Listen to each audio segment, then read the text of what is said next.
আমার মতন ভর্তা প্রেমী কে কে আছো? নিশ্চয়ই তোমরা সকলেই ভর্তা খেতে খুব পছন্দ করো। আজকে আমি গরম ভাতে এরকমই একটা ভর্তার রেসিপি নিয়ে তোমাদের সামনে হাজির হয়েছি। আজকে আমি কিসের ভর্তা তৈরি করছি সেটা একবার দেখে নাও তোমরা। প্রথমে আমি একটা ইলিশ মাছের লেজ নিয়েছি। লেজটাকে ভালো করে ধুয়ে তাতে লবণ হলুদ মাখিয়ে নেব পরিমাণ মতন। মাখিয়ে ভালো করে রেখে দেব। মাখানো হয়ে গেলে পরে এরপরে আমি চলে যাব কড়াইতে আমি সরষের তেল দেবো। ভর্তা জিনিসটা সরষের তেল ছাড়া হবেই না, সেই জন্য সরষের তেল দিয়ে আমি কতগুলো শুকনো লঙ্কা দিয়ে দেবো। লঙ্কার পরিমাণটা একটু বেশিই দেবো, ভর্তা ঝাল ঝাল না হলে কিন্তু ভালো লাগে না। বেশ লাল লাল করে ভেজে নিয়ে আমি পাটার পরে তুলে রেখে দেবো। এরপরে আমি ওই তেলের মধ্যে দিয়ে দেবো ইলিশ মাছের লেজটা। ইলিশ মাছের লেজটা দিয়ে আমি ভালো করে বেশ কড়া করে টাইম ধরে ভেজে নেব। নিয়ে সেটাকেও আমি তুলে নেব। নেওয়ার পরে ওই তেলের মধ্যেই আমি কতগুলো রসুনের টুকরো দিয়ে দেবো, খোসা ছাড়িয়ে দিয়ে সেটাকে ভালো করে লাল লাল করে একটু ভেজে নিতে হবে। খুব লো ফ্লেমে দিয়ে, নাহলে উপরটায় ভাজা হবে, ভেতর কিন্তু ভাজা হবে না। এরকম বেশ ভাজা হয়ে গেলে লাল ভাবটা চলে আসবে, তখনই আমি সমস্ত তুলে নেব রসুনগুলো।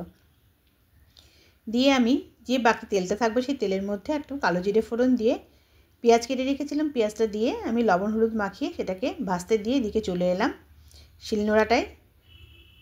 শিলের পরে যে সমস্ত কিছু রেখেছিলাম সমস্ত কিছু হাত দিয়ে ভালো করে একটু মশলে নিয়ে লেজটাকে আমি থেতো করে নেব নোড়া দিয়ে। থেতো করে নিয়ে সমস্ত কাটাগুলো কিন্তু আমি হাত দিয়ে অল্প অল্প করে বেছে নেব। এইভাবে আমি রসুন আর লঙ্কাটাকে ভালো করে হাত দিয়ে মশলে নিলাম। নিয়ে এবার কাটা বাছতে চলে এলাম। তোমরা হয়তো প্রশ্ন করবে সমস্ত কাটা বাছা কি সম্ভব? সম্ভব নয়। শুধু আমি বড় কাটাগুলোই বাছবো, ছোটো কাটাগুলো আমি রেখেই দেব। অনেক সময় বাটলে কিন্তু কাটাগুলো মিহি হয়ে যায়, সেই জন্য আমি বড় কাটাগুলোই হাত দিয়ে এরকমভাবে বেছে নেব, যতটা সম্ভব ততটাই। বেছে নেওয়ার পরে চলে এলাম যেদিকে আমি পেঁয়াজ ভাজতে দিয়েছিলাম সেই কড়াইতে। পেঁয়াজটা আমার মোটামুটি লাল হয়ে ভাজা হয়ে এসেছে। এবার আমি পেঁয়াজটা তুলে নেব। দেখো পেঁয়াজটা আমি তুলে নিচ্ছি। পেঁয়াজটা তুলে নিয়ে আমি পাটার পরে দিয়ে দেব। এবার পাটার পরে দিয়ে আমি সমস্ত কিছু কিন্তু ভালো করে বেটে নেব। তোমরা কিন্তু চাইলে মিক্সিতেও বাটতে পারো, কিন্তু পাটায় বাটলে আমার মনে হয় বেশি ভালো হয়। ভর্তা জিনিসটা পাটায় বাটলে তার মতন স্বাদ আর হয় না, এই জন্য আমি পাটাতেই ভালো করে কিছুক্ষণ সময় নিয়ে বেটে নেব।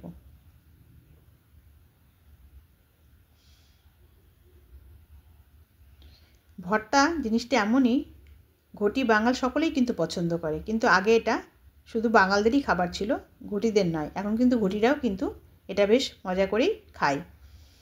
আর ইলিশ মাছের ভর্তা হলে তো কোনো কথাই থাকে না, সে লেজই হোক বা মাছই হোক। এইভাবে কিন্তু আমি সমস্ত মাছ, পেঁয়াজ, রসুন আর শুকনো লঙ্কা এইভাবে বেটে নেব।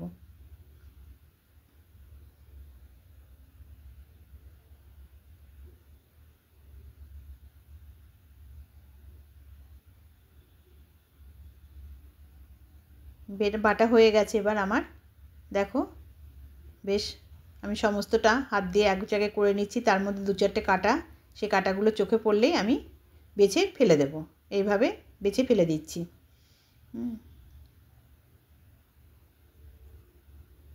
এরপরে যে তেলটা আমার কড়াইতে আছে পেঁয়াজ ভাজার পরে, সেই তেলের থেকে সামান্য একটু তেল নিয়ে আমি এই ভর্তার মধ্যে দিয়ে দেব।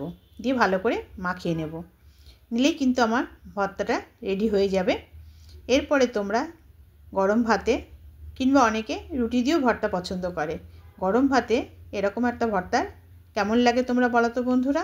তোমাদের যদি ভালো লাগে তাহলে রেসিপিটা লাইক শেয়ার কমেন্ট করে দিও, আর বন্ধু হয়ে তোমরা আমার পাশে থেকো।